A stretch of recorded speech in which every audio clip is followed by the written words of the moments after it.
Lancer l'enregistrement. Mm. Bien, ce que je vous propose, c'est de faire peut-être un premier tour de table très rapide,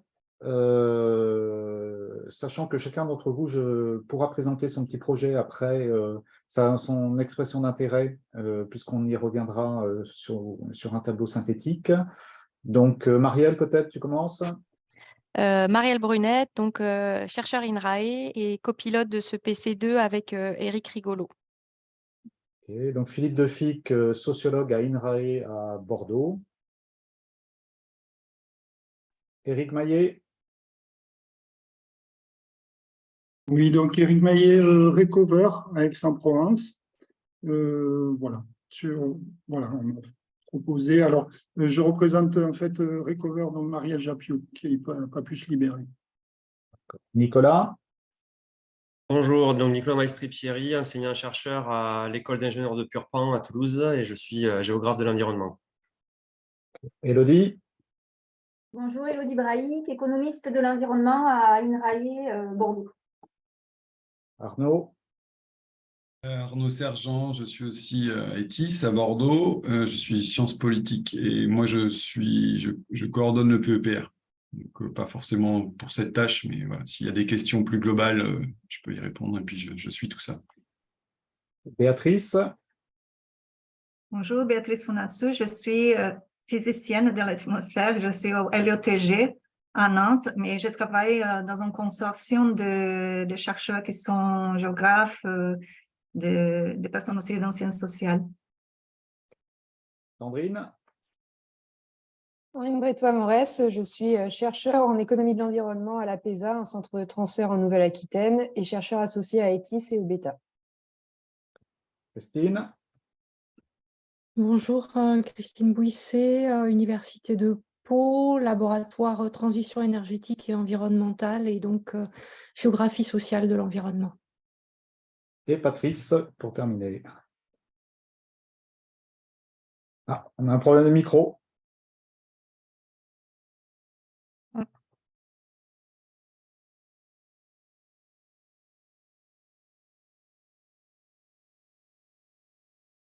Non, on ne J'entends t'entend pas.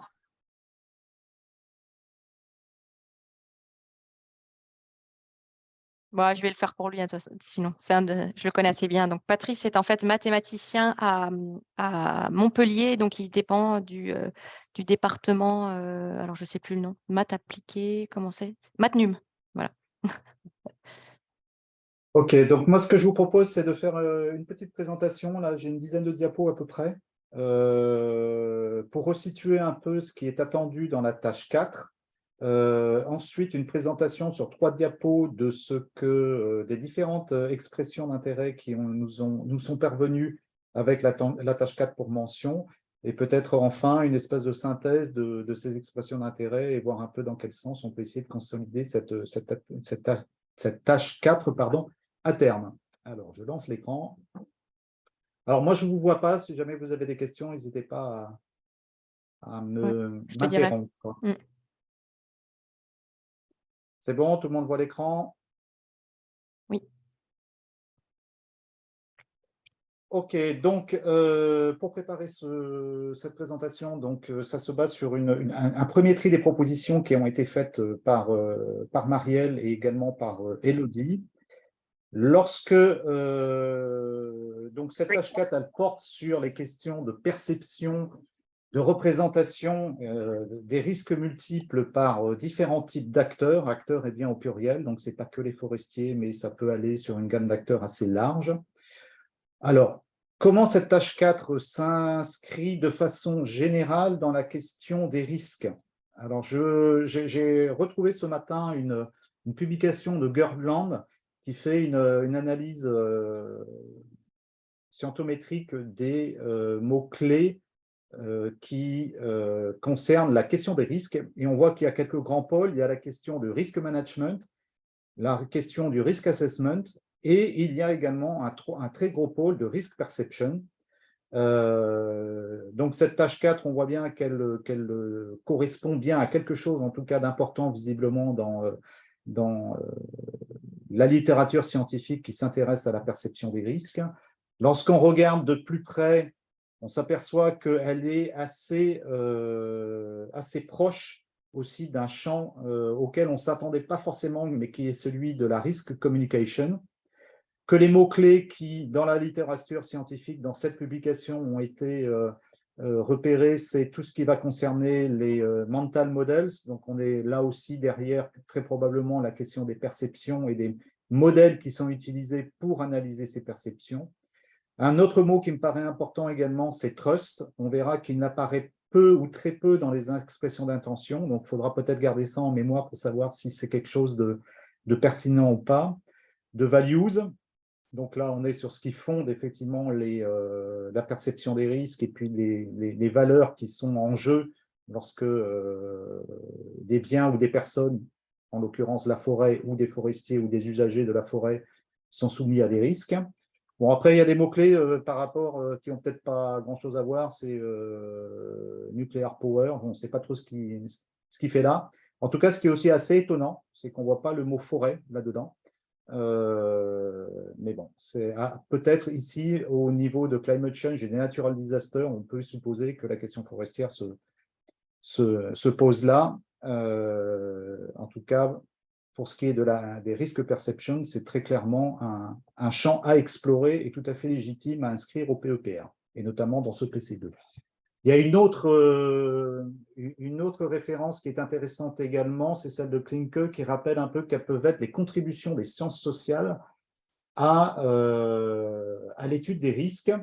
Et on voit qu'il y a plusieurs champs possibles. C'est tout ce qui va être le cadrage des risques dans des champs sociaux ou culturels différents. Alors on sait que le PEPR, notamment, travaille à la fois sur le tropical et sur les forêts tempérées, donc on peut imaginer que le cadrage des risques puisse être différent dans ces deux situations-là. Évidemment, le rôle des attitudes et des perceptions du risque.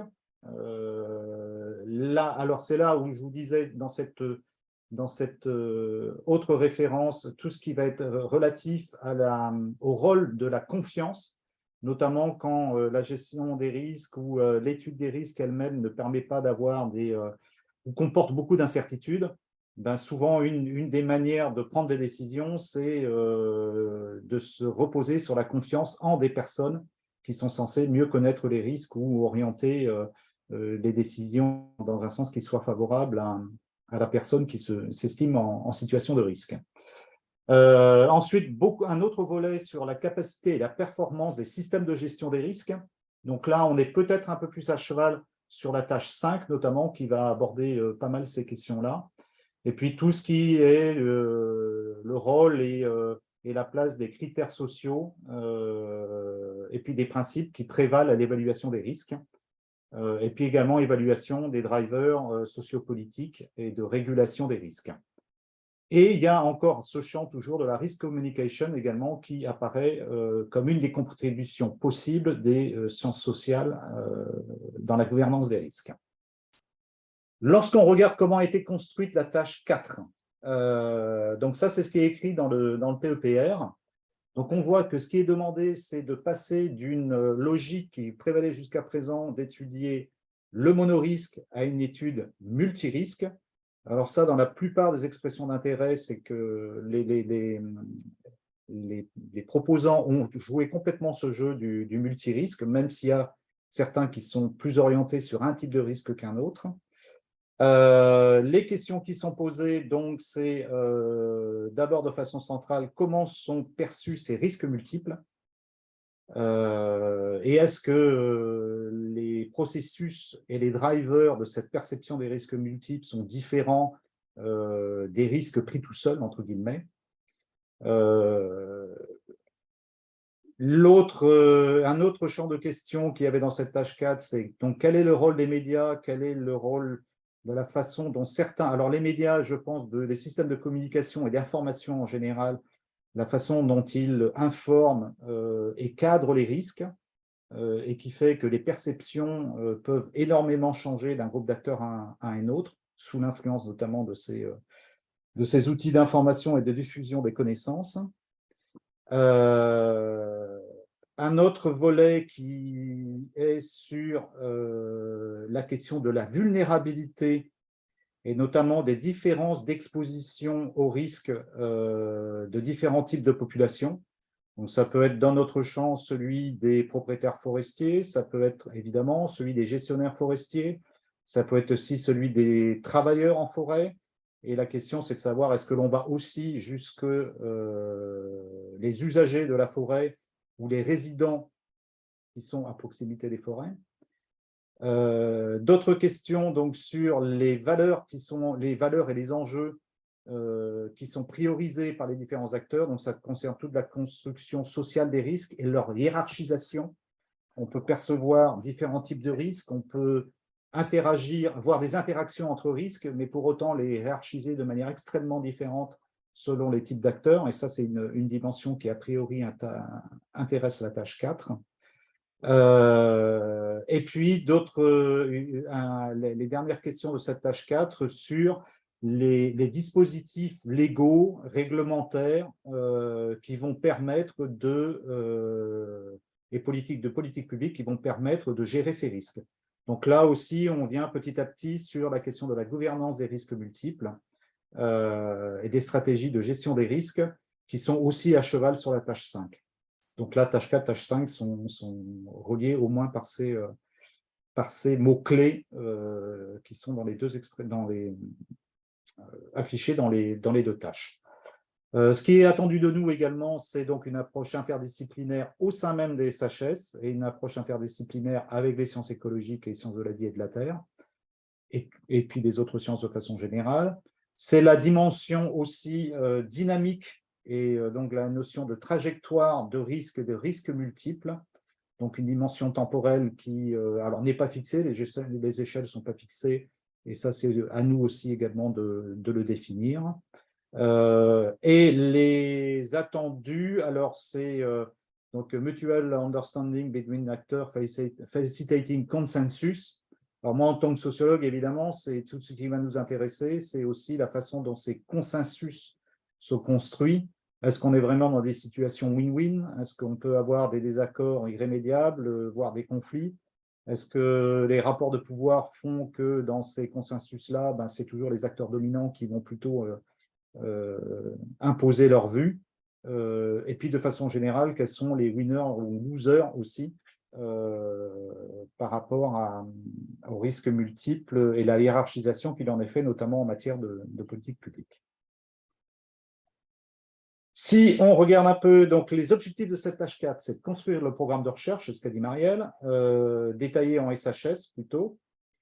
SHS, mais évidemment aussi, comme j'ai dit tout à l'heure, en multidisciplinaire avec les sciences de la vie, l'écologie, des maths et autres disciplines. Sur la tâche 4, il y a eu 11 expressions d'intérêt sur les 72 qu'il y a eu sur l'ensemble du PEPR. Ce qu'on nous demande de faire, c'est donc de trouver une espèce de concordance et de cohérence avec ce qui a été écrit dans la définition de la tâche 4 que je viens de vous présenter dans le document de cadrage, de bien faire cette focale sur le risque multiple, et puis d'essayer de développer un programme un peu plus vaste et trouver une logique également à ces différentes expressions d'intérêt de façon à faire une tâche 4 qui soit cohérente dans son ensemble. Alors, avec Marielle et Élodie, on a fait un premier tri de ces 72 déclarations d'intérêt. Il y en avait, alors, 1, 2, 3, 4, 5, 4 expressions qui ont clairement dit nous, on se situe sur la tâche 4. Alors, lorsqu'on regarde, donc moi, j'ai souligné un peu les mots-clés qui me semblaient importants dans ces propositions-là. Et ce que je vous propose, puisque vous êtes tous quasiment présents, c'est de présenter en quelques lignes. Donc, je vous invite à regarder la colonne de droite qui résume un peu les expressions d'intérêt de chacun et que vous en fassiez une présentation rapide de votre projet. Donc, Christine, si tu veux commencer. Oui, merci Philippe. Bon, mais je trouve que le résumé est vachement bien. Je n'aurais peut-être pas fait aussi bien moi-même. Donc, l'idée, nous, c'était de partir sur une approche spatio-temporelle en se disant, bah voilà, on est en contexte de changement climatique, on nous dit que les risques évoluent. Qu'est-ce que ça implique en termes de représentation du phénomène à partir du moment où on dit qu'on n'est plus face à des problématiques locales, mais qu'on est face à une problématique globale? Qu'est-ce que ça signifie en termes d'appréhension du risque et en termes de prise en charge de gestion? Donc ça, c'était un peu le côté idéal. Qu'est-ce que ça veut dire relier ces risques au changement climatique? Ensuite, qu'est-ce que ça veut dire concrètement sur le terrain pour les acteurs qui sont aux prises avec ces risques? Étant entendu que, et là je pense que c'est un élément qu'il faudra qu'on mette à plat, ou qu'au moins on verbalise ou qu'on écrive avec les collègues de sciences plutôt du vivant, c'est que pour moi, le prisme d'entrée, c'est le risque, c'est social. Genre, en tant que tel, voilà, mon prisme, il est forcément social. Donc moi, ce n'est pas le risque de mortalité pour l'arbre, c'est une appréhension bien plus large que ça. Qu'est-ce que ça va impliquer en soi au plan social? Donc, qu'est-ce que ça veut dire pour les acteurs locaux de vivre ou l'annonce en fait de cette extension des risques en termes d'intensité, en termes de zones affectées, etc. Avec l'idée d'approche plutôt de géographie comparée, en essayant justement d'aller distinguer ce qui relève finalement de processus ou de manières d'appréhender les choses qui sont relativement universelles, de processus ou de manières de voir les choses qui seraient plus situées, propres à des contextes locaux, quoi. Voilà. Donc ça, c'était une première chose. Et puis après, il y avait une deuxième entrée qui était s'interroger en particulier sur ce que ça supposait pour une catégorie d'acteurs spécifiques que sont les assureurs.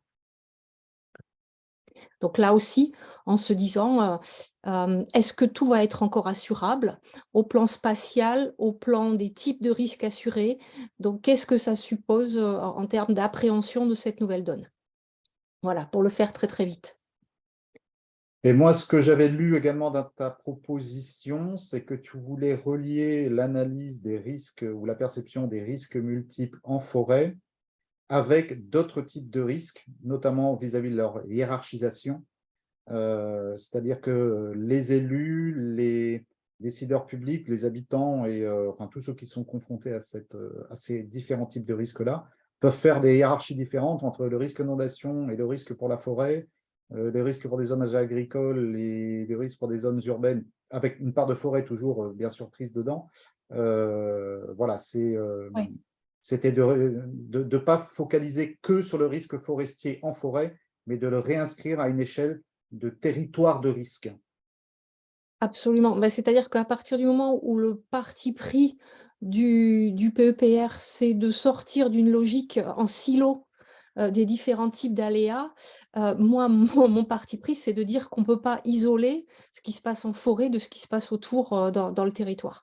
Donc, confronter risques forestiers, non forestiers, les logiques d'arbitrage par les acteurs. Ouais, ça, c'est très intéressant, hein. Ça nous fait sortir des analyses micro parce qu'on voit qu'il y a quand même beaucoup de choses un peu micro. Donc, si on arrive à sortir un peu de ça, je trouve ça très, très, très intéressant. Deuxième proposition, Élodie, tu présentes ou je présente? Comme tu veux. Bah, écoute, je te passe la main. Moi, je vais parler assez. Donc, D'accord. Donc, nous, en fait, on veut vraiment se positionner sur la perception des risques. Alors, on va interroger, ça sera discuté, mais deux gros types d'acteurs. Donc, déjà, dans un premier temps, se focaliser sur les acteurs de la filière, notamment les propriétaires forestiers.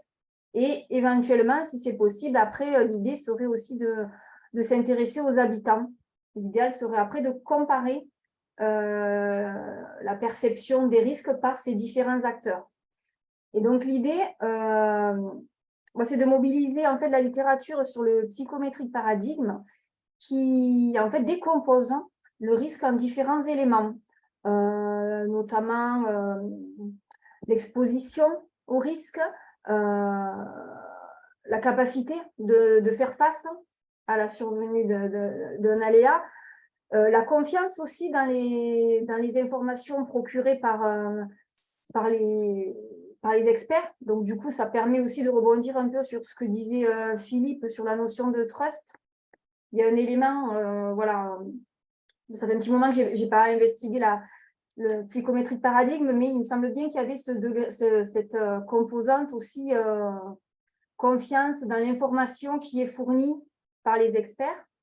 Donc, voilà, l'idée, c'est, au regard de ces différentes composantes du risque, d'identifier, voilà, est-ce que les acteurs perçoivent les risques, lesquels, avec du coup la comparaison entre ces différents risques et donc au final de pouvoir les hiérarchiser. Toujours en termes aussi de leurs différentes composantes. Et l'idée aussi serait de questionner ces acteurs sur est-ce qu'ils ont déjà mis en place des actions pour faire face à différents types de risques, donc quelles actions, et est-ce qu'ils envisagent à court ou moyen terme de changer leurs pratiques, quand je parle voilà, propriétaires forestiers, pour justement s'adapter à ce contexte de risques croissants et de plus en plus fréquents. Donc voilà, en gros, c'est vraiment voilà, la perception, travailler sur la perception des risques par le biais, donc moi en ce qui me concerne, d'enquêtes quantitatives, donc par questionnaire d'enquête. Donc Philippe pourra rajouter, pour ce qui le concerne, plus dans un angle sociologique avec des entretiens qualitatifs. Et donc l'idée, en général, voilà, on travaille souvent ensemble et on s'aperçoit que nos deux méthodes se complètent bien. On se nourrit, l'une nourrit l'autre. D'un point de vue, l'enquête sociologique permet d'aider à la construction du questionnaire quantitatif, mais les résultats de la partie sociologique et économique se nourrissent, apportent des réponses finalement l'un l'autre. Donc voilà, c'est enrichissant de ce point de vue-là. On a le même angle d'attaque sur la perception, mais on l'aborde de manière différente, ce qui enrichit les résultats mutuels. Et on est plus sur des approches mixtes. Voilà, on va faire à la fois du quantitatif et du qualitatif. Je voulais juste peut-être apporter une précision. Sur la diapo, j'ai mis type de solution envisagée par les enquêtés. C'est peut-être la différence avec la tâche 5 où on sera plus sur celles qui sont mises en œuvre dans le cadre de politique publique. C'est pareil, je sais que donc Christine est responsable et mon alter ego, mais pour la tâche 5, elle anime plutôt la tâche 5. Et voilà, on se demande toujours un peu sur la tâche 4, jusqu'où va la tâche 4 dans la définition des problèmes et dans leur perception de ces risques-là. Et puis la partie solution qui peuvent être souhaitées par certains acteurs, ça je pense que ça peut faire encore partie de la tâche 4, et la tâche 5 qui sont celles qui sont proposées cette fois-là par les politiques publiques. Voilà, c'est peut-être une espèce de pont qu'on peut faire entre tâche 4 et tâche 5 autour de cette question des solutions. Après, nous, on a fait de petites propositions supplémentaires sur l'analyse des stratégies de communication des risques multiples, mais je ne pense pas que nous, dans notre labo, on pourra prendre ça en compte. Mais ça serait souhaitable que peut-être le labo extérieur s'en charge. Et de façon générale, on pourra se poser la question tout à l'heure de la pertinence de mettre en place un observatoire des perceptions des risques multiples. Je pense que c'est quelque chose qui peut aussi intéresser plusieurs participants de la tâche 4. Je passe la parole à Sandrine. Oui, merci. Donc pour ma part, comme j'avais un peu décrit dans l'expression d'intérêt, cette expression s'insère dans un projet dans lequel un certain nombre de personnes ici présentes sont participantes. Donc ce projet Griffon qui est basé sur une étude des multirisques en forêt en Nouvelle-Aquitaine.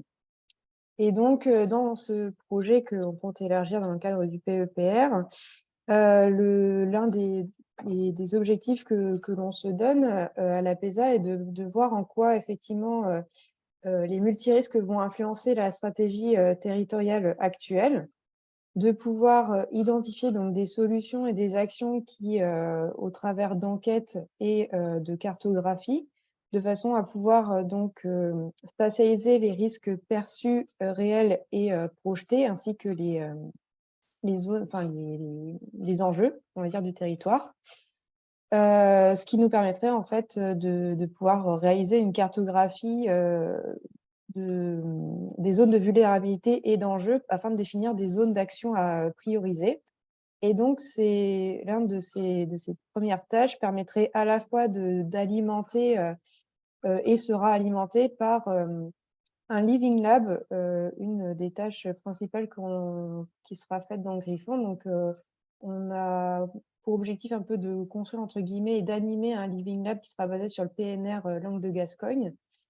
Et donc, à partir de là, ce qu'on aimerait pouvoir réaliser un peu comme proposition à partir de ce collectif qui sera réalisé, c'est de pouvoir proposer donc des solutions en termes d'aménagement du territoire avec une réflexion sur la coordination entre agents publics et privés, de pouvoir aussi réfléchir sur des modèles d'assurance multirisque prenant en compte la multifonctionnalité, donc comment maintenir un système assurantiel viable, tout ce qui est autour de la mutualisation de la gestion des risques et des stratégies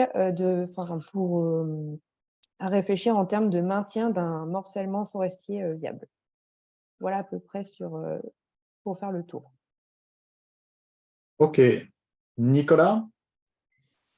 Oui, merci. Donc, alors, ma proposition d'intérêt, donc c'était l'expression d'intérêt portée sur la cartographie de perception locale des risques environnementaux.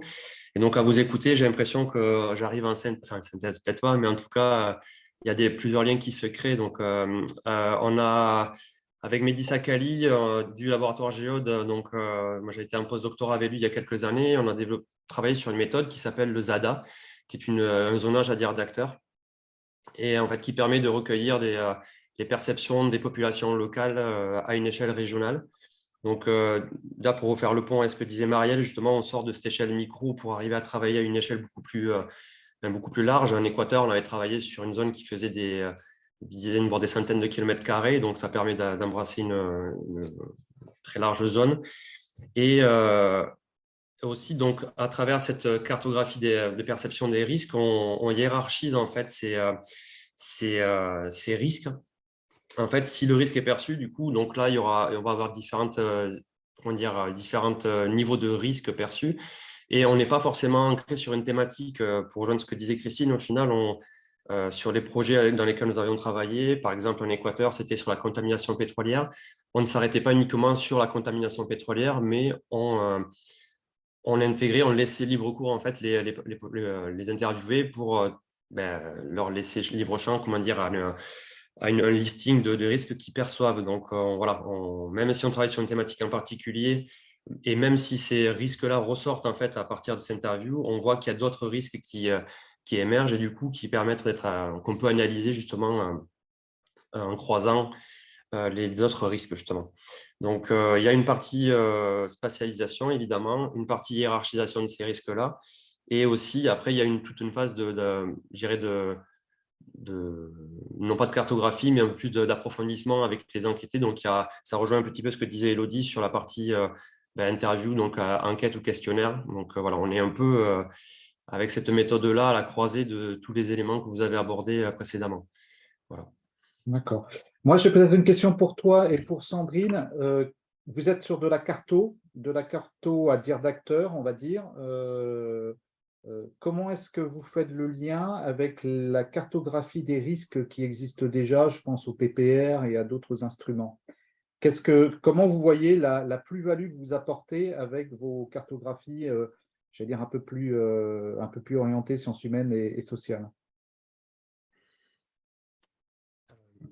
Je ne sais pas si Sandrine, si tu veux prendre la parole, je ne sais pas. Vas-y, enfin, je peux y Ou la répondre question est aussi, trop hein. piégeuse?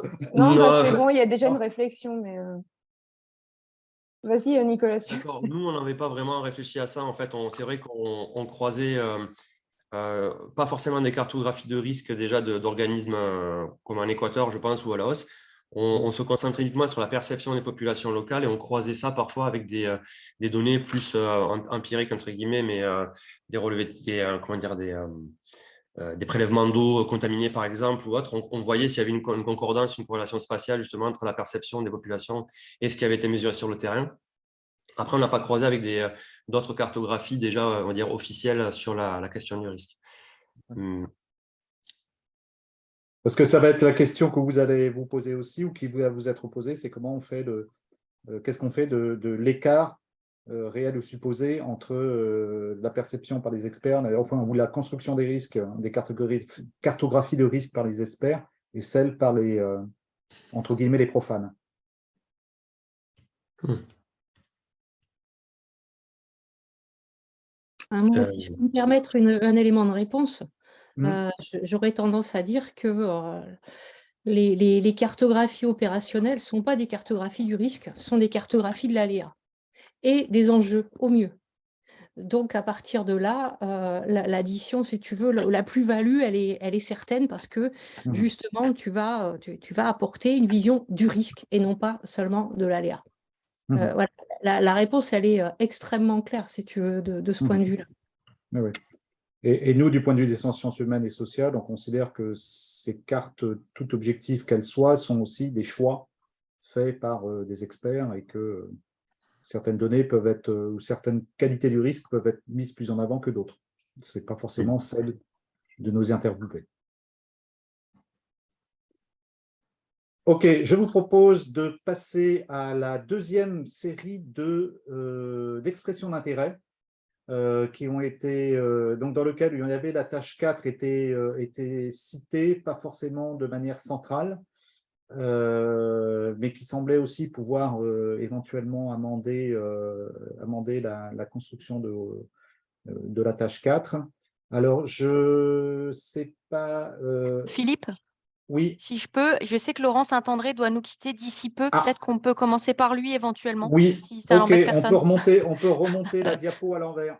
Comme ça, on y va. Donc, Laurent, si tu veux présenter un peu ton… Ouais, c'est gentil, Marielle. Je suis désolé, j'ai une présentation pour un séminaire où je vais justement présenter ce qu'on fait d'une manière plutôt sociale à Chantilly. Et alors, Chantilly, on n'est pas du tout à l'échelle dont on vient de parler.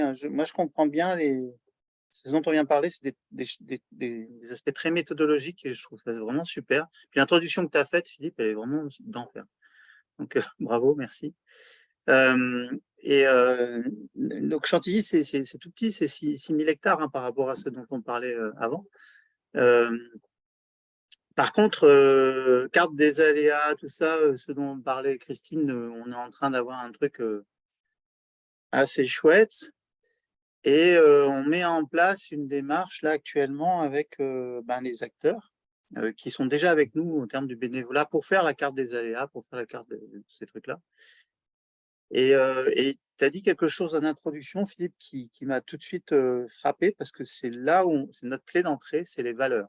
C'est-à-dire, c'est quoi pour les acteurs les usagers, mais tous, ça va du naturaliste au chasseur, au propriétaire, au gestionnaire, etc. C'est quoi la valeur quelle valeur vous accrochez à cette forêt de Chantilly en fait.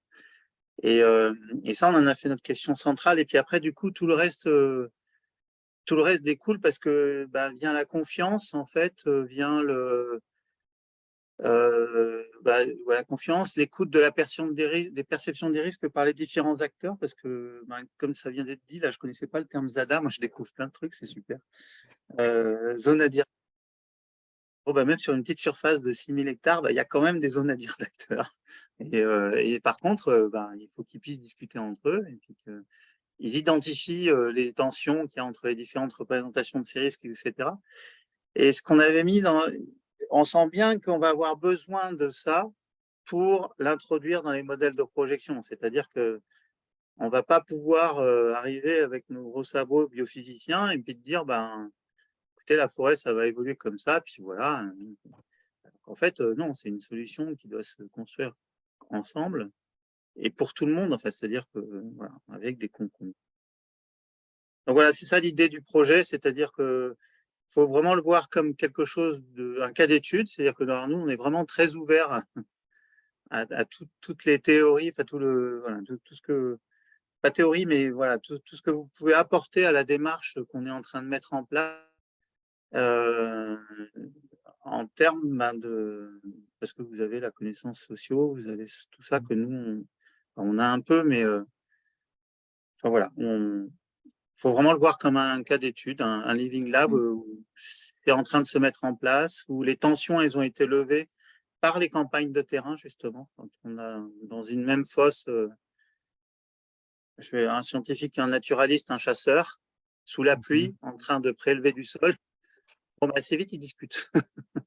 Et à partir du moment où ça se met à discuter, ça mange du saucisson ensemble, et ben au final, le partage des valeurs se fait. Et puis une fois que le partage des valeurs se fait, la confiance se met en place, etc. Et donc du coup, les tensions s'apaisent beaucoup comme ça. Voilà, donc mais par contre, voilà, on a vraiment besoin d'être dans cette tâche-là pour mieux formaliser ce qu'on fait, pour mieux l'introduire après dans les modèles de projection. Je ne sais pas si j'étais super clair, mais je pourrais. Si, ce que je voulais mentionner, c'est qu'effectivement, dans l'ensemble de ces tâches 5, on voit bien qu'il y a une partie enquête, une partie relation, écoute, des attentes des acteurs. Et donc, c'est pour ça que, notamment, on t'avait placé dans ce volet-là. Et c'est fréquent dans pratiquement toutes les propositions qui sont faites. Donc, on voit bien que vous n'attaquez pas ces questions de perception de manière centrale, mais ça fait partie de votre projet. Donc après, c'est effectivement comment on les verse dans la tâche 4, comment elles contribuent à la tâche 4 à titre d'exemple, à titre de terrain supplémentaire. Est-ce que vous apportez des méthodes spécifiques d'enquête, après tout, ça serait, ou de coordination des acteurs, ou de, je ne sais pas, j'ai l'impression que vous êtes un peu sur les méthodes de focus group et des choses comme ça. Par exemple, ça peut faire partie de la tâche 4, complètement. Il y a des focus group, mais par exemple, on va aussi faire des choice experiments, tu vois, des genres de choses, pour, voilà, pour voir un peu ce qu'ils perçoivent de l'avenir, ce qu'ils voudraient eux pour l'avenir, en fait, les groupes d'acteurs, et puis ce qu'ils perçoivent de l'ensemble, c'est-à-dire comment ça va évoluer quelque part indépendamment d'eux. Et puis le hiatus entre les deux, il est super intéressant parce que voilà, ah oui, mais bon, ça évoluera jamais comme on veut, machin, etc. Enfin, voilà, donc ça va être ce genre d'approche, effectivement. Donc, moi, je pense qu'on peut se retrouver tout à fait sur votre volet social. En tout cas, il résonne avec le socio-économique, il résonne avec le nôtre. Donc, a priori, pas de… Voilà, puis ça ajoute une zone d'étude. Ça ajoute une zone d'étude un peu différente aussi. Je trouve ça intéressant. On pourrait simplement avoir une méthode appliquée sur 2 zones différentes, avoir des comparaisons un peu. Alors, par contre, on est vraiment sur la forêt, donc on n'a pas les agros, etc. Et on est centré sur 6 000 hectares. Quoi. Oui, mais ça, c'est pas un problème. Enfin… Vous recentrez sur la forêt. Nous, on se disperse peut-être un peu sur d'autres, à l'échelle du territoire, sur d'autres espaces que les espaces forestiers. Vous êtes centré, vous êtes dedans, vous êtes dans le scope, il n'y a pas de problème. Oui, tout ça, c'est complémentaire. Alors, je vais parler peut-être de… écoute, après, Laurent, si tu as besoin de nous quitter, à plus. Tant qu'il ne me sonne pas de l'autre côté. Ok, je continue. Reste avec vous. Je continue la présentation. Donc, Cécile Robin, c'est un collectif de chercheurs biogéco d'INRAE, donc de Bordeaux. Alors, eux, ils ont une enquête plutôt par une entrée par une essence particulière, qui est le châtaignier. Ils constatent qu'il y a des dépérissements extrêmement importants dans toute la zone Limousin, Dordogne, mais aussi Cévennes.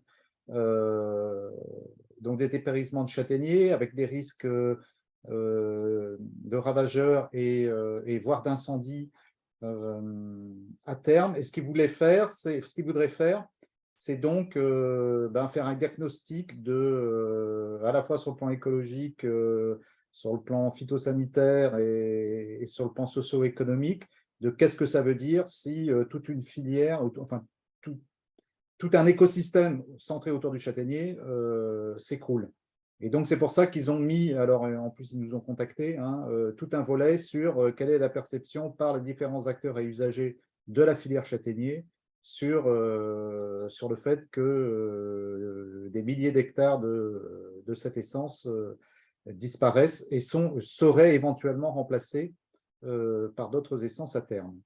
Donc, il y a un gros volet écologique sur analyser les risques biotiques et abiotiques liés à cette essence, et puis un autre volet socio-économique sur qu'est-ce que ça fait une essence qui était centrale dans un socio-écosystème qui tout d'un coup disparaît, dépérit et est remplacée par une autre. On peut imaginer, c'est aussi ce qui pourrait se passer aujourd'hui avec l'épicéa dans l'Est. C'est peut-être ce qui se passera un jour avec le pain maritime si jamais on a un gros ravageur dessus. Donc, ça semblait une proposition plutôt intéressante. Et là, un peu comme vous à Chantilly, la question des perceptions et de la contribution à la tâche 4, elle est via les enquêtes réalisées auprès d'acteurs. Voilà, mais ce n'est qu'une partie de ce volet. Alors, Patrice Loisel, je ne sais pas s'il est là. Moi, je ne vois pas l'ensemble des participants. Oui, je suis là. Vous m'entendez? Ouais. Oui. Tu présentes? Oui, donc je vais me présenter une nouvelle fois. Donc, moi, je suis dans une unité MISTEA, donc on fait des mathématiques, de l'informatique, des statistiques à Montpellier, unité INRAE. Et donc, moi, je suis plus sur des aspects méthodologie.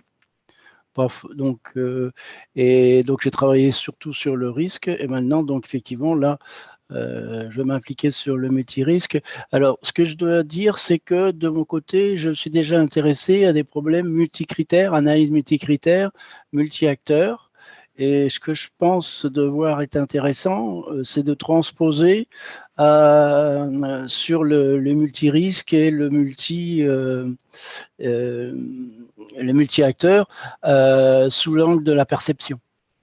Essayer d'avoir, je pense qu'il y a des techniques qui peuvent être transposées et c'est là que je pourrais apporter. Mais moi, je suis là en soutien méthodo. J'ai pas un projet sur une forêt, sur une essence, rien du tout, quoi. Ni sur un territoire. Je peux être en soutien à un projet.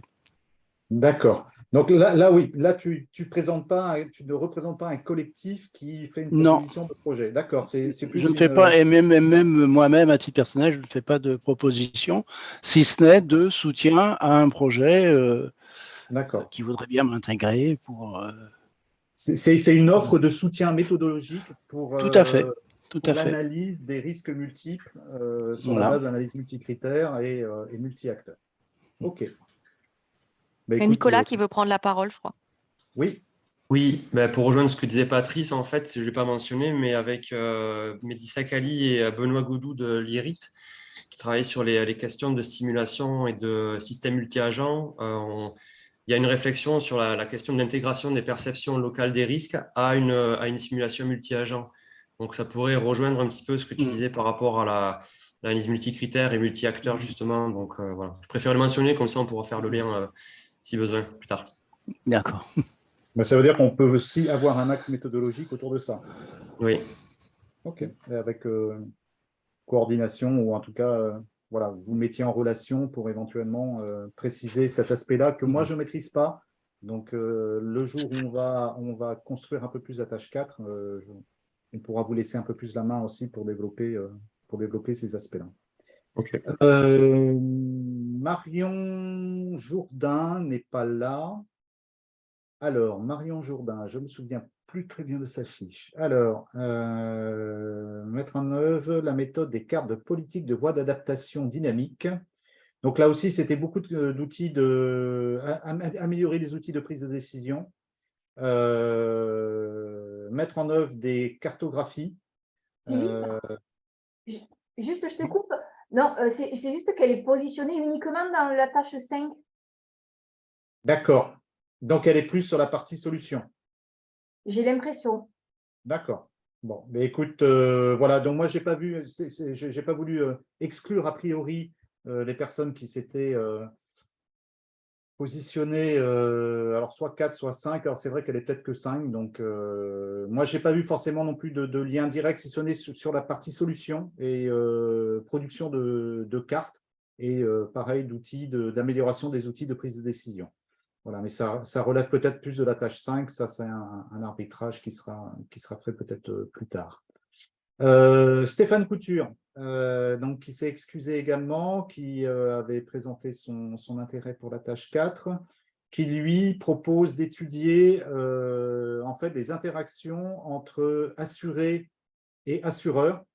Donc, quel bouquet d'assurance de primes d'assurance peuvent proposer les compagnies à des propriétaires forestiers, sachant que les bouquets vont se complexifier avec, si on est obligé d'introduire plusieurs risques. Je pense que ce que veut faire Stéphane avec ses collègues, c'est de regarder la hiérarchisation que vont faire les acteurs autour des préférences pour tel bouquet plutôt que tel autre. Donc lui aussi, sa proposition est essentiellement méthodologique, hein, puisqu'il propose un modèle. Il a déjà son modèle de jeu et de loterie, je pense. Alors là, c'est Marielle qui connaît ça mieux que moi. Donc, une amélioration des outils et un apport méthodologique autour des modèles assurantiels que seraient prêts à proposer les compagnies d'assurance d'une part, et à choisir et à contractualiser par les propriétaires forestiers d'autre part. Donc là aussi, ils sont, je pense, sur une première phase d'enquête, de recueil de données et de questionnaires auprès aussi bien des acteurs de l'assurance que des propriétaires forestiers. Donc ça, c'est des choses qu'on peut avoir en commun. Voilà. Après, est-ce qu'il se situe plutôt en tâche 4 ou 5 ce sera aussi à lui peut-être de nous préciser un peu les choses et de savoir où est-ce qu'on met cette question d'assurance. Est-ce qu'on la met en tâche 4 ou en tâche 5? En fait, de ce que j'ai en tête, c'est qu'effectivement, ils ont une première partie où ils vont collecter de l'info sur tout ce qui est aversion au risque, aversion à l'ambiguïté, perception par les assureurs, les assurés. Donc ça, pour le coup, c'est en plein dans ça. Et ensuite, ils vont se servir de ça pour expliquer des décisions et des choix d'assurance qui, pour le coup, sont plutôt du ressort de la tâche 5. Donc bon, après, ça fait un peu des ponts entre les deux. Il ne faut pas non plus être trop restrictif, il me semble. Oui. Et puis, il y a une contribution à la tâche 4. Voilà. Et sur le plan méthodo et sur le plan des enquêtes, ils ne sont pas très éloignés de ce qu'on fait par ailleurs. Donc, Frédéric Bonin de Nancy, là aussi, une proposition peut-être un peu généraliste et qui est surtout orientée sur la planification forestière, donc la manière de l'optimiser et de l'optimiser, on va dire.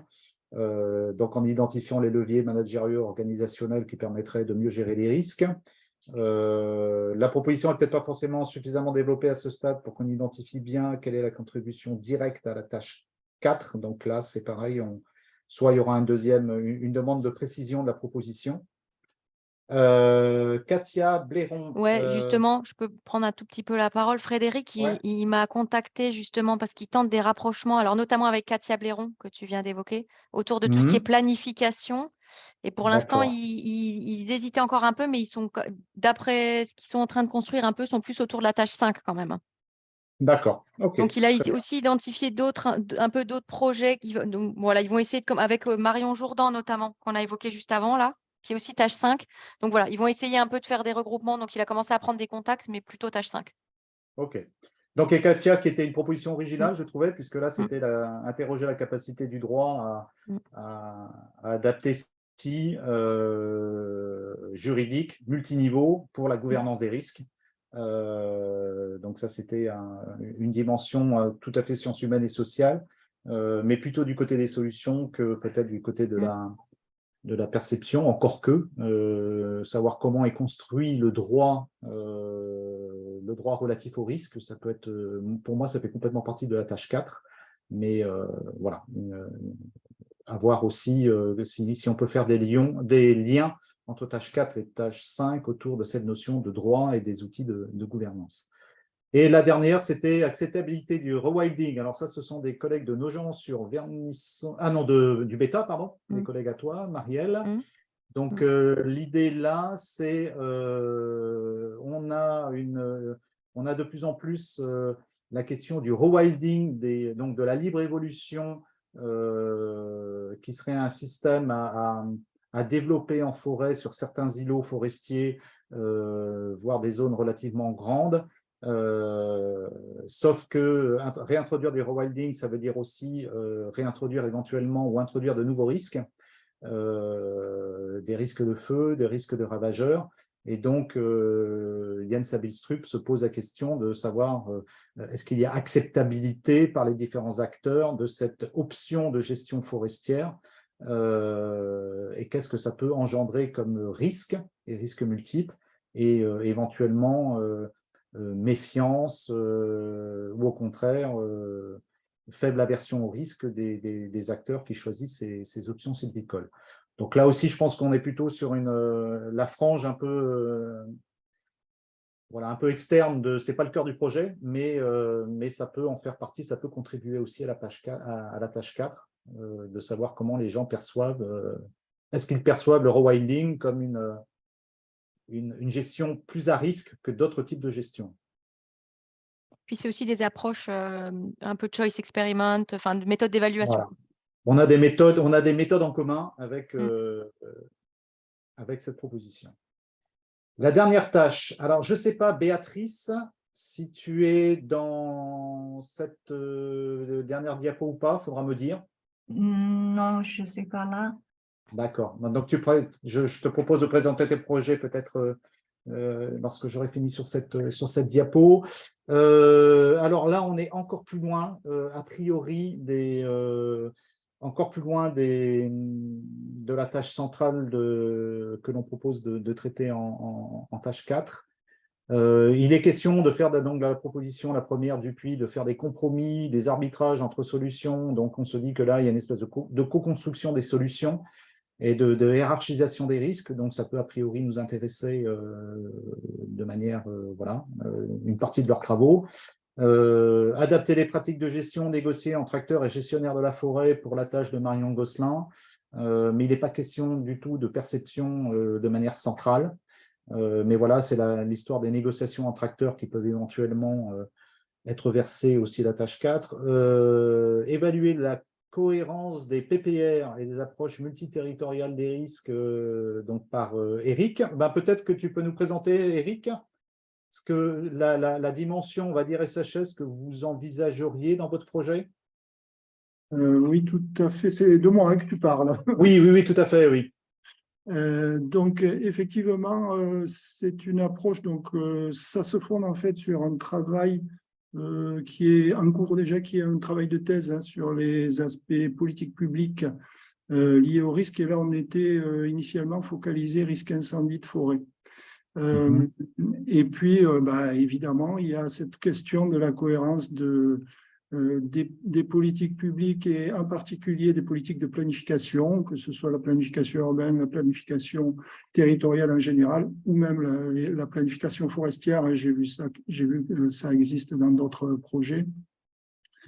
D'un point de vue donc du risque et de plusieurs risques on avait aussi en tête déjà un certain nombre de risques, typiquement l'incendie de forêt et puis typiquement l'inondation, des choses comme ça, risques naturels.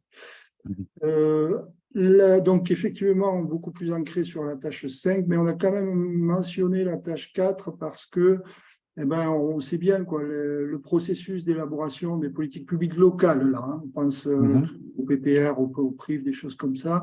Il y a tout le jeu des jeux politiques, en fait, hein, les jeux sociologiques qui à l'intérieur qui conduisent à l'élaboration de ces plans. Ça, donc, dans cette perspective-là, c'est-à-dire côté citoyen, on va dire, hein, mais aussi côté institution, c'est-à-dire que les institutions aussi, on s'aperçoit aussi des représentations de ces risques, hein, et par-dessus le marché, des représentations qui sont concurrentes, typiquement, hein, tout le monde connaît ça, il y a des feux pendant l'été. Le problème, c'est le feu. Et puis, à l'automne, il y a des inondations et on ne pense plus du tout au feu. On part sur sur les inondations. Donc, ces processus-là que nous, on ne s'est pas abordé, quoi, hein, et donc, on était un petit peu à la recherche de partenariats avec les SHS pour pouvoir essayer d'aborder ces thématiques-là. Je ne sais pas trop si on est même dans les clous de ces types d'appels à proposition. Donc, la thèse en question, c'était de la géographie, hein, géographie humaine. Voilà, quoi. D'accord. Mais écoute, enfin, moi, ça peut tout à fait résonner avec ce que nous, on va appeler la construction sociale des risques, hein, avec ces rapports de pouvoir entre acteurs qui disent ce risque-là est plus important que celui-là, et c'est ici qu'il faut concentrer les efforts plutôt qu'ailleurs. Vous avez une approche multiterritoriale ou multirisque à l'échelle d'un territoire, donc là, je pense que vous pouvez faire des ponts aussi avec, c'est un peu ce que propose aussi Christine et Nicolas, donc vous n'êtes pas forcément a priori complètement out dans votre proposition. Voilà.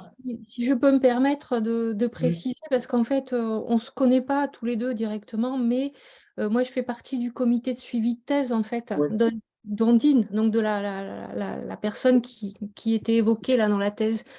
Donc, évidemment qu'il y a des ponts, hein, il n'y a aucun souci pour réfléchir ensemble là-dessus. D'accord. Donc, ça peut... Peut-être Philippe, dans la thèse d'Ondine, il y a une dimension médiation, perception du risque par le prisme du paysage. Donc, c'est peut-être aussi par là que ça peut rentrer dans la tâche 4. D'accord. OK. Très bien. Super. Et la dernière proposition, c'est de François Lefebvre. Donc, on est pareil sur l'histoire des stratégies de gestion. Donc là, on suppose qu'il y a des acteurs derrière qui sont des stratèges et qui orientent certaines décisions dans un sens plutôt qu'un autre. Et co-construction de scénarios de gestion et les gestionnaires. Donc là aussi, c'est si la tâche 4, l'acteur est central, on peut supposer qu'une partie de leurs travaux peuvent effectivement émarger à la tâche 4. Mais comme la proposition n'est pas plus développée que ça, je ne pourrais pas en dire plus. Donc, lorsqu'on fait un peu le point sur ces 3 diapos, bon, j'aime pas trop les nuages de mots, mais ça permet de se dire un peu... la première diapo, c'était vraiment la question des perceptions, des risques multiples au centre, la question des acteurs, des analyses et des stratégies à mettre en œuvre, des facteurs également. Le deuxième est plus centré sur les outils, la modélisation, les facteurs de risque, et puis la gouvernance. On est en train de petit à petit de tirer vers la tâche 5. Et puis la dernière diapo, c'était effectivement tout ce qui est gestion forestière, évaluation, solutions et mesures d'adaptation. Et puis le PPR, donc on est vraiment sur la partie beaucoup plus gestion des risques, une fois la question des problèmes identifiés en tâche 4. Voilà. Bon, c'est vraiment une synthèse rapide. Ce que je retiens, moi, de ces différentes propositions, c'est qu'il me semble qu'il y a un premier axe qu'on pourrait développer dans la tâche 4, c'est autour de la construction sociale des risques multiples. Donc, avec un premier chapitre sur perception, identification et hiérarchisation des risques et de leur interaction. La question, alors moi, ce que je mets en bleu dans la diapo, c'est est-ce qu'on va plus loin? Est-ce qu'on va jusqu'à construire un observatoire des perceptions des risques et des risques multiples? Est-ce qu'on va jusqu'à l'identification des drivers qui amènent les acteurs dans une situation à risque? Qu'est-ce qui font qu'ils se retrouvent à devoir faire face aux risques multiples? Le deuxième point, c'est, je pense que ça a été évoqué par plusieurs d'entre vous, c'est qu'on voit bien qu'il y a, au-delà des approches objectives, une mise en visibilité de certains risques et puis au contraire, une visibilisation d'autres et des risques multiples et des interactions également. Et ça ramène un peu à ce que disait l'anthropologue Douglas, c'est la voix de qui va prédominer dans la définition de ce que l'on prend en compte ou pas dans les risques multiples, et de la construction en fait des risques narratifs. Il y a aussi tout un champ de littérature là-dessus. Donc, je pense que ça peut faire partie de la tâche 4. On l'a évoqué là à l'instant, des interactions, effets des risques forestiers sur d'autres types de risques. Donc, c'est toute l'approche notamment que Eric, Nicolas ou Christine développent. Certes, il y a des risques centrés sur la forêt, mais ils sont peut-être aussi à relativiser par rapport à d'autres risques qui peuvent exister à l'échelle d'un territoire. Donc, je pense que ça, c'est un axe qu'on peut développer. Moi, en tant que sociologue, je me pose la question aussi des processus d'assignation des rôles, et notamment le fait que quand on recherche l'attribution de responsabilité, on va désigner certains acteurs, pas simplement certains risques biotiques et abiotiques, ça c'est facile d'accuser la nature, mais parfois on va aussi accuser certains acteurs d'être des facteurs de risque, d'être éventuellement défaillants, et faire passer la responsabilité collective ou systémique à une responsabilité individuelle en disant c'est un tel ou un tel qui n'a pas fait son travail. En arrière-plan, j'ai très clairement la question des obligations légales de débroussaillement, par exemple, mais on peut imaginer que pour d'autres types de risques en interaction, on peut trouver ce naming and blaming et de responsabilisation à l'échelle individuelle, alors que la responsabilité est très certainement aussi à trouver au niveau collectif, voire plus structurel. Donc la question, c'est aussi, est-ce que la perception, comment on passe de l'individu… Alors, on commence à avoir vous faites des propositions qui permettent, je pense, de dépasser cette difficulté que j'avais initialement, qui est passer de l'individu au collectif et à une échelle beaucoup plus macro. Donc, je pense que là, pour le coup, les échelles territoriales que vous proposez sont tout à fait permettent d'élargir un peu la notion d'échelle au sein de la tâche 4. Après, les rapports donc le rôle de la confiance, du rapport à l'incertitude, à la complexité, à l'ambiguïté, et je crois, Marielle, que tu avais encore un autre terme, dans ce qui va expliquer la conduite et la perception que les acteurs ont du risque multiple, comment ces facteurs vont jouer, positivement ou négativement d'ailleurs. Il y avait une autre notion qu'on n'a pas du tout abordée dans les expressions d'intérêt, c'est, on parle beaucoup de perception des risques, mais est-ce qu'il y a aussi une tolérance vis-à-vis des risques? Alors, c'est une notion que j'ai vue développée par un article d'Anderson, là, très récent. Oui, on imagine souvent effectivement l'individu ou les collectifs étant fragilisés par les risques et étant relativement averses aux risques, mais aussi qu'il y ait des groupes qui soient tolérants jusqu'à un certain point, ce qui, dans le cas des risques multiples, paraît quand même de plus en plus compliqué. Parce que lorsque vous savez que vous prenez un risque et qu'ensuite vous allez en prendre 2-3 autres en cascade, je ne sais pas jusqu'où peut aller ce seuil de tolérance. Mais est-ce que c'est une notion qu'on développe ou pas? Voilà, je vous laisse éventuellement y réfléchir, faire des propositions. Bon, après, ça, je pense que on sort un peu du scope, mais on aurait pu aussi analyser, en tant que science sociale, la façon dont les collègues des autres disciplines produisent de la connaissance sur les risques multiples. Mais là, on est en socio des sciences et des techniques. Je ne suis pas sûr que ça rentre dans la tâche de PEPR Forest. Et la dernière diapo, une question que je me pose, c'est, on parle beaucoup de l'analyse des risques biotiques et abiotiques. Est-ce qu'on introduit aussi, et à quel niveau, les autres risques sociaux et économiques, voire politiques, qu'il peut y avoir autour de la forêt? Si on a un contexte économique dégradé, si on a des tensions sociales et des conflits permanents, si on a des changements de politique forestière extrêmement importants, est-ce que ça fait partie des catégories de risques que dans la tâche 4, on peut analyser? Ou est-ce on se cale sur la définition des risques et les catégories de risques développées par les collègues des sciences de l'écologie, c'est-à-dire risques biotiques, abiotiques? Ou est-ce qu'on élargit la catégorie? Il y a la dimension méthodologique. Donc, on voit bien qu'on est plus sur l'idée d'appliquer ou d'affiner des méthodes plutôt que d'en créer de nouvelles. Mais si vous avez des propositions à faire là-dessus, il ne faut pas hésiter, en disant nous, on a une méthode qui permet d'approfondir, voire d'innover en matière d'analyse des perceptions, il ne faut pas hésiter, ou de cartographie sociale des risques. On a vu qu'il y avait plusieurs propositions de ce côté-là. Est-ce qu'on va jusqu'à des typologies de comportement face aux risques multiples? Il a été question des processus d'élaboration et de co-construction des pistes de solutions. Mais là, pareil, on a la charnière tâche 4, tâche 5, à voir comment on se situe. Les inégales capacités à mettre en œuvre les solutions, à faire face aux risques, à les subir et ensuite à mettre les pistes de solutions en œuvre. Nous, en tant que dans le champ de la socio, c'est notamment ces histoires des inégales capacités à faire face aux risques multiples. C'est un point qu'on estime assez important parce qu'on risque d'avoir à terme une désaffection de certains propriétaires, de certains gestionnaires face à l'accumulation de risques.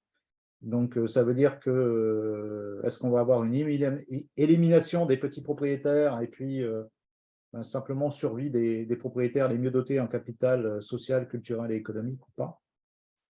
Le rôle de la communication, qu'est-ce qu'on en fait? Est-ce qu'on l'inscrit? Est-ce qu'on ne l'inscrit pas? Moi, je crois que ça fait, et c'est ce que disait notamment le dernier collègue là, qui est intervenu, il y a des risques qui sont invisibilisés à dessein par certains acteurs parce qu'ils estiment que c'est leur risque à eux qui est le plus important à mettre en avant et pas celui du voisin. Donc, quel est le rôle de la com et des jeux de pouvoir dans la mise en visibilité ou pas de ces risques-là? Il y a tout un champ de la sociologie, sciences politiques autour de l'amplification sociale des risques notamment, donc c'est quelque chose qu'on pourrait verser aussi à la tâche 4. Et puis la dernière collection à la tâche 5, c'est tout ce qui concerne la gouvernance multiniveau des risques multiples. Ça aussi, on est à cheval sur les tâche 4, tâche 5, ça sera un arbitrage sans doute à faire plus tard mais a priori, on ne le fait pas a priori maintenant, mais peut-être à faire plus tard pour savoir si ça relève de la tâche 4 ou de la tâche 5. Et si vous avez d'autres propositions, moi, j'arrête mon partage et je vous laisse. Alors, Béatrice, je te revois. Maintenant que j'ai enlevé mon diaporama, est-ce que tu peux nous dire comment tu voulais t'insérer dans la tâche 4?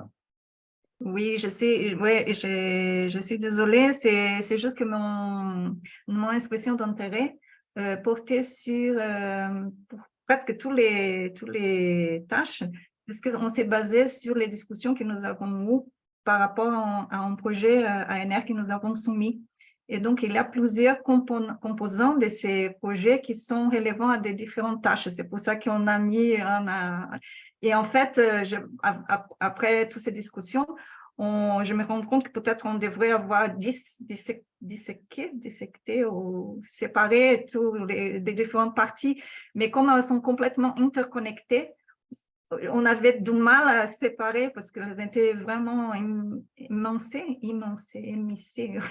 Désolée.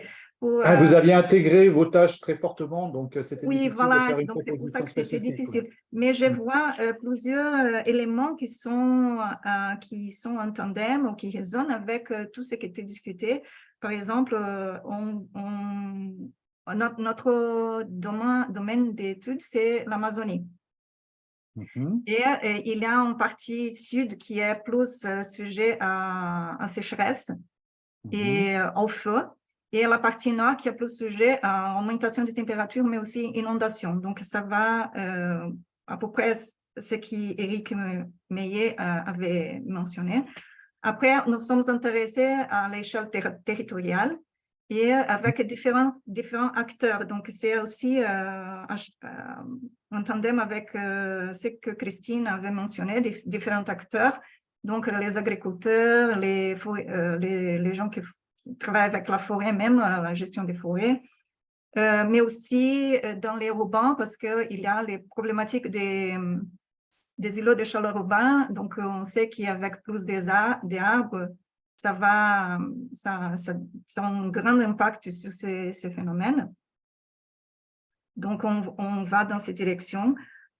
Aussi, sur la partie qu'Élodie a dit, sur donc, la perception par les acteurs, nous sommes intéressés par la perception, comme ces perceptions sont considérées pour les stratégies, ont été considérées dans le passé pour les stratégies d'adaptation. et comment ils projettent ça pour les futurs. Donc, on veut faire une analyse des trajectoires. Et aussi, possiblement, il y a quelqu'un qui a dit aussi sur les SMA. On est intéressé à intégrer cette perception dans les trajectoires, comment on se projette dans les futurs. Et donc, on voudrait utiliser aussi des modèles SMA. D'accord. Moi, et je travaille avec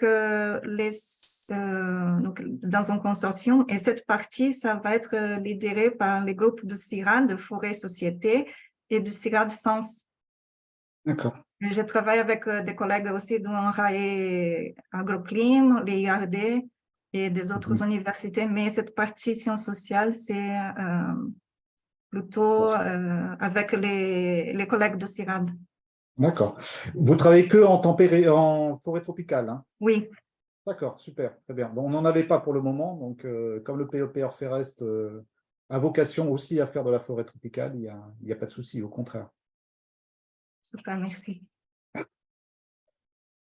Je ne sais pas si vous vouliez réagir par rapport à peut-être les propositions d'ouverture que j'ai faites là sur la tâche, si vous voyez des façons différentes ou complémentaires de solidifier, conforter la proposition de la tâche 4. Moi, j'ai assez parlé, alors vas-y Béatrice. Et justement, j'ai une question. Est-ce il va avoir, c'est juste pour la méthodologie, est-ce il aura un intérêt de faire des comparaisons entre les différents terrains d'études? Et si c'est le cas, est-ce qu'on va avoir des outils, une structure pour qu'on a des choses en commun que tous les groupes devraient ou seraient menés à étudier pour qu'on puisse comparer plus facilement une structure ou un cadre d'études. Marielle, peut-être? Je pense qu'effectivement, c'est intéressant de voir qu'il y a différentes zones d'études du sud-ouest, forêt de Chantilly, avec Cécile, il y a aussi Limousin, Dordogne, là, les forêts tropicales. Je pense qu'effectivement, ça pourrait être un intérêt aussi de cette tâche-là, de se coordonner un peu en amont, de manière à répliquer un peu des approches dans les différentes zones pour pouvoir avoir un comparatif. Même si, évidemment, les études ne se focalisent pas forcément toujours sur la même chose, mais avoir un peu un socle un peu commun qui serait répété dans les différentes zones, ce serait vraiment, à mon avis, très, très intéressant. Sachant qu'on peut avoir deux stratégies, hein, et on peut avoir aussi la stratégie inverse de laisser une certaine liberté sur les outils que vous voulez mettre en œuvre. Après, les objectifs peuvent être transversaux, c'est-à-dire c'est bien étudier les fondements de ce qui fait la perception et de ce qui fait la prise de décision des acteurs. Après, que vous utilisiez un outil ou un autre, au contraire, je pense que la pluralité des outils, ça peut être… moi, je suis pas contre. Mais comme dit Marielle, l'intérêt, c'est qu'à la fin, on arrive à comparer quand même nos résultats, même si c'est avec des méthodes et des approches un peu différentes. Voilà. Il faut bien qu'on en revienne aux fondamentaux, c'est-à-dire qu'est-ce qui oriente la décision des acteurs. Après que certains disent c'est le modèle psychométrique permet de voir ça, et vous, la ZADA permet de voir autre chose. Moi, a priori, ça me gêne pas. Oui, moi, c'est vrai que dans le cadre de l'enquête où j'ai en idée d'utiliser, de faire référence à vos psychométrie de paradigme, c'est basé sur un questionnaire d'enquête. Donc, du coup, il peut être facilement après répliqué à plusieurs zones. Après, il y a des fois des questions qui peuvent être adaptées selon les contextes, mais… Ouais, je pense que c'est intéressant de le considérer comme tel, de se dire voilà, qu'on peut l'utiliser à différents endroits, et puis pas forcément dans toutes les zones qui sont dans la tâche, mais en avoir une ou deux, avec des zones un peu contrastées, c'est sympa. Ouais. Je pense qu'on a intérêt, effectivement, ceux qui vont faire des enquêtes sur le terrain, qualitatives, quantitatives, qu'elles se concertent effectivement pour dire on va étudier ces aspects-là, et est-ce que tu peux poser quelques questions voilà, essayer de se renvoyer la balle les uns les autres pour se dire, il y a un driver qu'on voudrait tous regarder, je ne sais pas si c'est la question de la confiance ou autre chose, ou de l'incertitude, ou peu importe. Sur la cartographie, c'est pareil, on voit bien que au niveau de la cartographie, vous êtes quand même sur des approches assez sur lesquelles il y a des ponts qui me semblent et des recoupements qui me semblent possibles, même si chacun a sa méthode. Si on arrive à des comparaisons de cartes sur des terrains différents, avec des méthodes un peu différentes, c'est plus intéressant effectivement qu'il y ait certains aspects qui puissent être, voilà, que la cartographie permette de tirer des conclusions communes à plusieurs terrains. Ça, c'est dans la rédaction, je pense, de la tâche 4 où voilà, il faudra faire attention à ce que chacune des méthodes de cartographie ou d'enquête verse au pot commun de l'amélioration des connaissances, quoi. Voilà, moi je le vois comme ça. Mais il est hors de question d'aller imposer une méthode ou une autre à l'ensemble des propositions. Enfin, moi, je ne suis pas dans cette perspective-là, a priori. Non, mais ce n'est pas l'objectif. Hein. Oui, mais ce n'est pas l'objectif. Ouais. Il n'y a pas d'exclusion non plus, a priori, parce que certains utilisent telle méthode ou telle autre. Ce n'est pas du tout l'esprit de la tâche.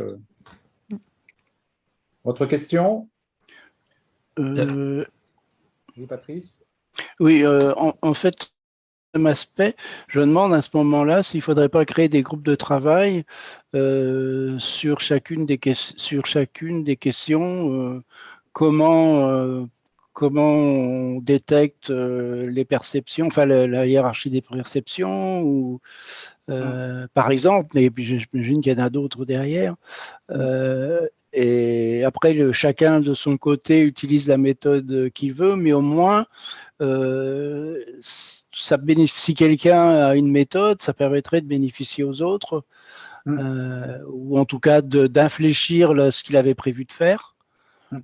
Chacun est libre de faire ensuite ce qu'il veut de son côté, mais il y a une réflexion collective avec des choses détaillées, avec des exposés, des choses. Voilà. Ouais, ça fait partie de l'animation du PPR. Il y aura des animations à l'échelle du projet ciblé 2, évidemment, mais il n'y a absolument rien qui exclut d'avoir des animations à l'échelle des tâches. Hein. Donc oui, c'est même plutôt fortement encouragé. Il va falloir qu'on dialogue ensemble si on veut réussir à construire quelque chose de cohérent. Il me semble que oui, c'est prévu. Sachant qu'on n'est pas très nombreux. Hein, en plus, oui, c'est vrai. Du sous-groupe, de notre sous-groupe, de notre sous-tâche, on va peut-être être 2. Mais ça n'empêche, vous êtes 3 ou 4 là, qui avaient parlé de cartographie, on est 3 ou 4 à avoir parlé de questionnaire et d'entretien. Moi, je vous laisse, entre guillemets, si entre vous, vous décidez effectivement de discuter, bon, tenez-moi au courant, tenez-moi et Marielle au courant, et on s'invitera aussi à votre sous-groupe, mais en tant plus qu'observateur. Mais voilà, si vous souhaitez, alors je ne sais pas quel va être le timing, mais vous retrouvez sur une heure ou deux à discuter de l'aspect carto, de l'aspect enquête, et puis chacun rentre là-dedans. Nous, ça nous rendra service parce que ça me permettra d'élaborer un peu plus la proposition de la tâche 4. Et dans ce cas-là, de le faire avec aussi un petit écrit. Évidemment, c'est plus facile parce que nous, ensuite, on aura pu ramasser les morceaux, empiler les contributions de chacun. Voilà, ça nous simplifiera aussi un peu le travail. Mais là-dessus, voilà, s'il y a des gens qui disent il y a un sous-groupe cartographie qui veut discuter un peu déjà, présenter vos méthodes et puis les harmoniser, et un autre sur questionnaire. Après, je ne sais pas s'il y a un troisième thème qui sort, à vous de voir. Nicolas, je crois que tu voulais intervenir? Oui, j'avais une question sur la 20e slide que tu avais présentée, c'est la dialectique visible-invisible. C'était quelqu'un ou plusieurs avaient évoqué ces questions-là, d'accord, ok. Parce que c'est des questions qui m'intéressent aussi, alors pas forcément dans le cadre des forêts, mais voilà, quand j'ai vu ces deux mots apparaître, je me suis dit, ok, c'est bon, je vais essayer de repérer qui travaille sur ça. Donc, ok. Bon.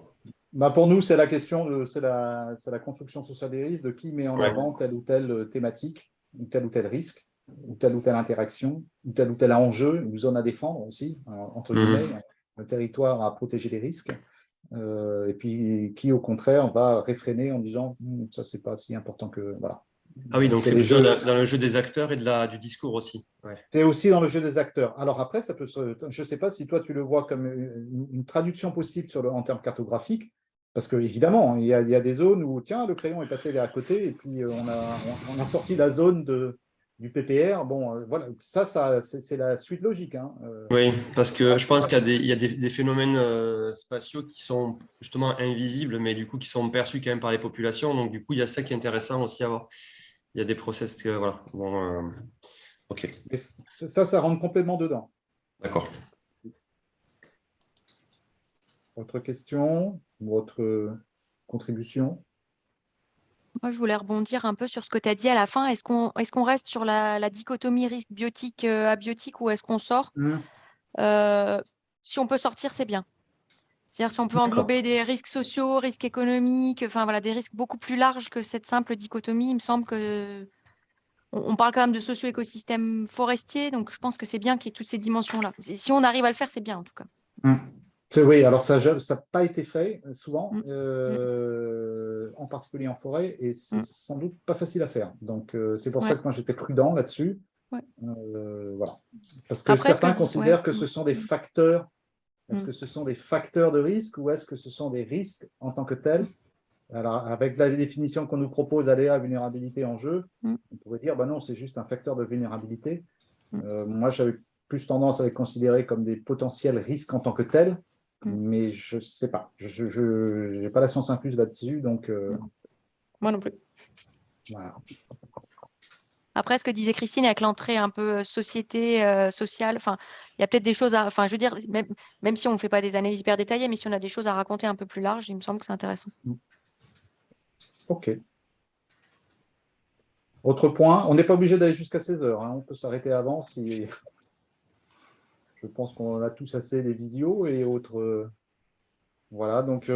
alors après, c'est la suite. Est-ce que, Marielle, tu as une vague idée de ce qui est attendu de nous? Est-ce qu'on doit proposer un document et plus que simplement une diapo sur la tâche 4 telle que je l'ai présentée en début? Oui, c'est ça. Contribution... Après, le document final PC2, nous, il doit être attendu pour fin octobre. Donc, l'idée, c'est que voilà, on a un peu l'été pour décanter tout ça et pour réussir à rédiger un document global. Donc, après, des animateurs de tâches, effectivement, ce qui est bien, c'est peut-être dans un premier temps déjà essayer de voir s'il y a des sous-tâches qui émergent. Et puis ensuite, effectivement, d'essayer de rédiger, de mettre des idées dedans. Ouais. Ce qui n'est pas exclu aussi, c'est que tu disais la dimension communication, elle nous semble assez importante à tous, mais on n'a pas forcément les forces vives pour le faire. Si tu identifies des personnes, tu peux aussi leur demander d'intégrer la tâche, quoi. Ça, c'est pas exclu, quoi. C'est pas parce qu'ils n'ont pas fait une déclaration spontanée qu'ils ne sont pas pertinents sur le sujet, quoi. Moi, ce que je vous propose également, et c'est Nicolas qui a ouvert le feu l'autre jour, si vous avez des papiers ou un projet d'ANR dans le cas de Béatrice qui nous permettent de mieux cerner votre contribution à la tâche 4. Nous, on est preneurs parce que c'est pareil sur la version papier, ça nous permet de prédigérer et de voir un peu comment articuler ces aspects-là. Donc, un ou deux papiers, un ou deux projets qui seraient pile poil dans le focus de la tâche 4, 5, on va dire, pour être large. On est preneur, comme ça nous permet avec Marielle de regarder de plus près et de consolider déjà avec vous la rédaction de la tâche 4. Donc si vous voulez faire ça dans les 2-3 jours qui viennent, là.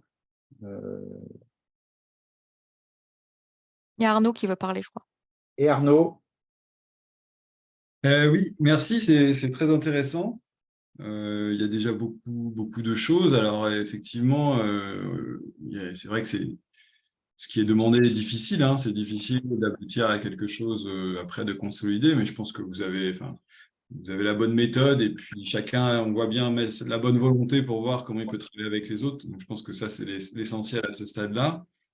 Des petites choses en vrac. Alors, juste un truc, parce que on ne le dit jamais, mais bon, c'est normal, parce que vous ne pouvez pas… faudra penser le moment venu à se caler aussi par rapport, parce le PEPR repose sur un document de planification scientifique, on va dire, dans lequel on a identifié un certain nombre de défis, etc. Et donc voilà, pensez peut-être le moment venu aussi à vous appuyer. Alors, vous ne l'avez pas, donc c'est difficile de vous dire ça, parce que vu qu'on est encore en évaluation, bon, on n'a pas diffusé le document total, mais voilà, sachez qu'il y a cette base-là, il y aura cette idée aussi de caler, parce qu'il y a un certain nombre de choses que je pense qu'ils sont là, alors qui sont bien plus complètes, hein, parce que là, nous, les défis, ils sont en une ligne, donc là, vous élaborez bien autour, mais je retrouve plein de choses, je pense, qui sont dans cette stratégie qu'on a établie, sachant que l'idée je ne veux pas faire c'est un peu, je fais mon très pragmatique là, mais bon, le PEPR repose sur un document de planification stratégique, et l'idée, c'est de boucler, que ces PC répondent. Le but, c'est qu'au bout de 8 ans, on ait répondu à ces défis scientifiques. Bon, c'est totalement illusoire, ça ne marchera pas comme ça, mais en tous les cas, voilà, il y a cette base-là aussi qui peut aider potentiellement aussi vous à cadrer. L'autre chose, alors je suis sur des choses très pragmatiques, je suis désolé. L'autre chose, c'est qu'effectivement, il y a une difficulté particulière, c'est qu'il faut programmer dans le temps. Donc ça, ayez ça en tête aussi, que par rapport à ce qu'on fait d'habitude, là, il y a bien l'idée qu'il est possible de séquencer un petit peu le travail et de l'envisager voilà, en différentes étapes et avec des tâches qui peuvent être… Alors, ça peut être bien parce que il peut être difficile pour certains de s'engager dans les 2-3 années, mais de se dire, bah, tiens, ça peut prolonger quelque chose qui est déjà engagé. Donc, il y a cette possibilité-là à travers les PEPR qu'on n'a pas l'habitude d'avoir, qu'il faut avoir en tête. Alors, je dis ça pour vous, mais aussi potentiellement pour d'autres collègues autour de vous qui pourraient dire, bah non, là, moi, je n'ai pas le temps, etc. Oui, mais peut-être que dans 2-3 ans, ils seraient intéressés de se positionner aussi là. Donc, c'est pas simple, hein, j'entends bien, y compris pour ceux qui planifient ça. Mais c'est une possibilité, il faut l'envisager comme ça. Voilà. Donc ça, c'est une autre chose. Autre point, vous en avez aussi beaucoup parlé, hein, c'était très intéressant sur les méthodes, sur les données. Donc je pense qu'il faut aussi avoir cette réflexion effectivement sur, à un moment donné, les besoins que vous pouvez avoir de production de données. Donc là, l'intérêt du PEPR, c'est qu'on peut envisager un peu des approches mutualisées de la production de données, de traitement de données, y compris de croisement de données avec des données qui peuvent être produites sur d'autres endroits. Bon, on a vu avec Laurent tout à l'heure, hein, il y a bien cette idée aussi d'ailleurs sur les Living Labs d'avoir à la fois une rencontre des questionnements scientifiques, des problématiques au sein du PEPR, mais aussi l'idée de produire de la donnée et d'interopérabilité des données entre différents collègues. Voilà, donc tout ça, je pense que… Et bon, ça, c'est une problématique qu'effectivement, Marielle et Eric ont déjà bien en tête, hein, puisque dans ce PC risque, on a bien cette vraie continuité. Donc, voilà, mais c'est parce que c'est des ajustements qu'on va faire à l'ensemble du PEPR. Il y a des choses qui peuvent être produites ailleurs et qui peuvent vous intéresser. Donc, voilà, cette question un peu de quelle méthode, quelle donnée, mais vous en avez déjà parlé et c'est un autre paramètre important. Et voilà, et puis effectivement, vous l'avez aussi bien identifié. Moi, je trouve que c'est plutôt bien d'avoir maintenu, d'avoir la tâche 4 et la tâche 5 qui restent de manière disjointe. Je trouve que c'est une opportunité pour vous d'une part d'identifier comme un vrai enjeu de sciences sociales dans la compréhension de ces socio-écosystèmes forestiers et la question du risque, de sa définition, de sa complexité, de la manière dont elle reconfigure le champ social, et économique et politique autour des forêts. Donc moi, c'est pour ça que je trouve ça très bien. Et puis d'un autre côté, pour la tâche 5, de la même manière, il y a du coup la possibilité aussi d'être vraiment un intérêt très fort sur les outils, la connexion avec les politiques publiques, avec les pratiques aussi existantes. Et on a vu des ponts, et c'est très bien, il en faut. Enfin, ce ne serait pas normal s'il n'y en avait pas. Donc, on voit bien que la continuité, elle est évidente. Et au final, je trouve ça très bien, parce qu'on aurait pu avoir tendance à dire, bon, voilà, tout ce qui est social, machin, tout ça, on va mettre ça dans une boîte. Et puis, on va mettre ça à la fin et on va se charger de réduire le problème du risque. Et voilà, ce n'est pas ce qui est assumé ici, ce qui est porté ici.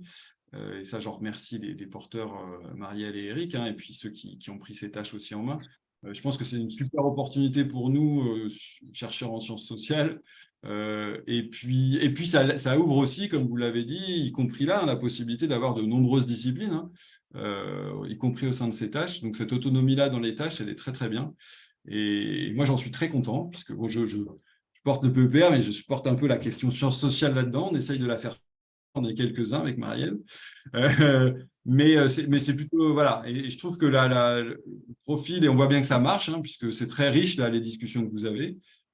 Donc, ça veut dire qu'il y a vraiment du potentiel.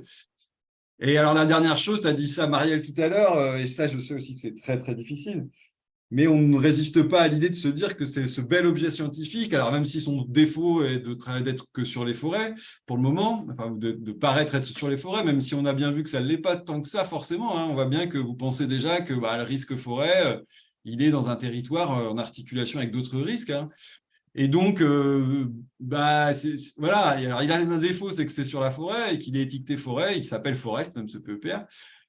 Mais alors que c'est dommage, s'il était bien connu, je suis sûr qu'il attirait plein d'autres chercheurs avec plein de belles compétences complémentaires. Et donc notre rêve dans ce PEPR, c'est que ces gens-là soient aussi séduits. Alors évidemment, je dis ça, bon, je suis bien.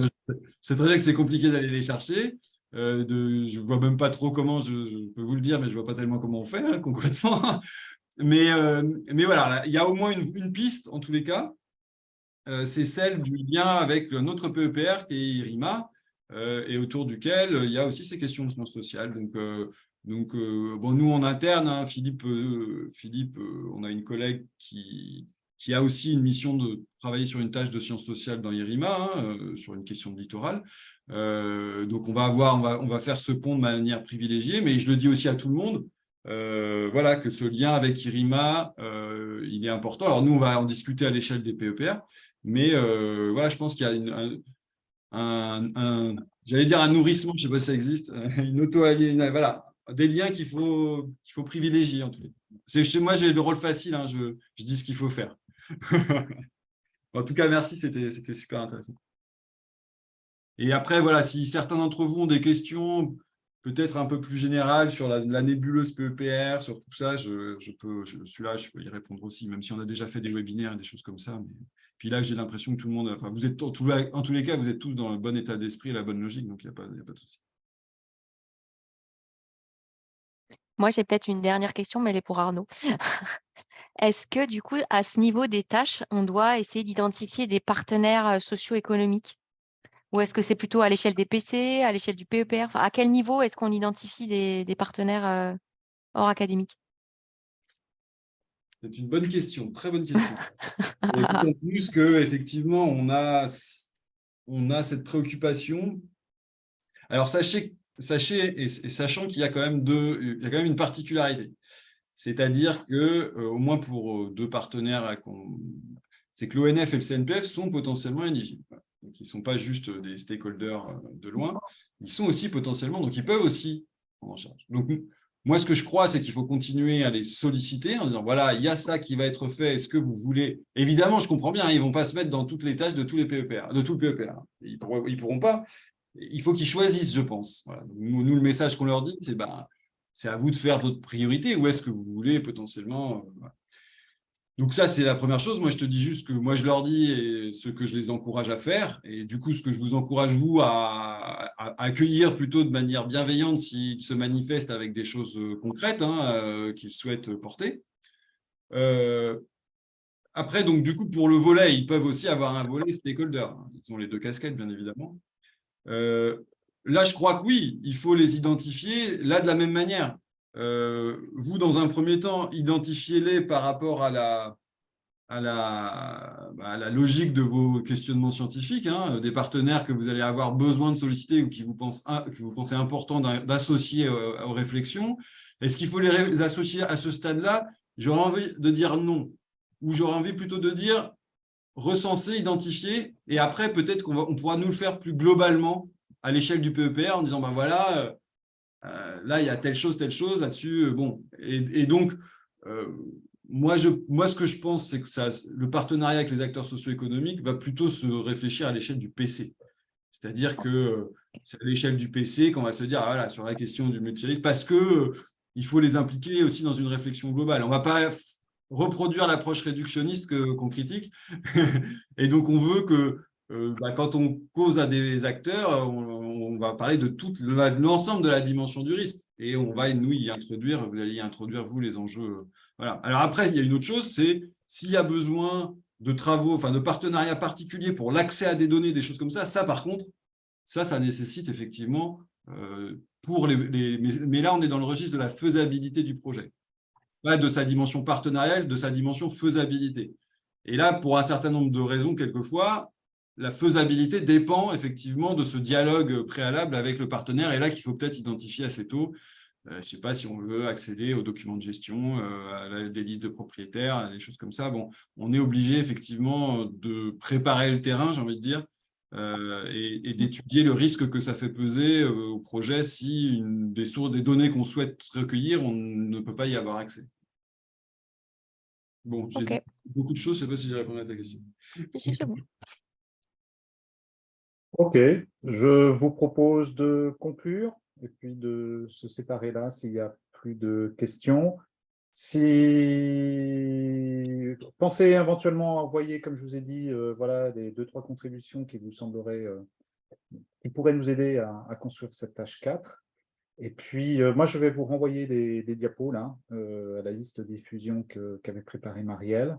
Et après, on se reverra, je ne sais pas quand. Là, c'est le timing, c'est un peu Marielle et Eric Rigolo, donc qui est l'animateur, qui sont les 2 co-animateurs de l'ensemble du PC2, du PC Risque, qui, de nouveau, nous ressolliciteront et vous ressolliciteront pour contribuer. Donc, sachant que, comme a dit Arnaud, la deadline, c'est octobre.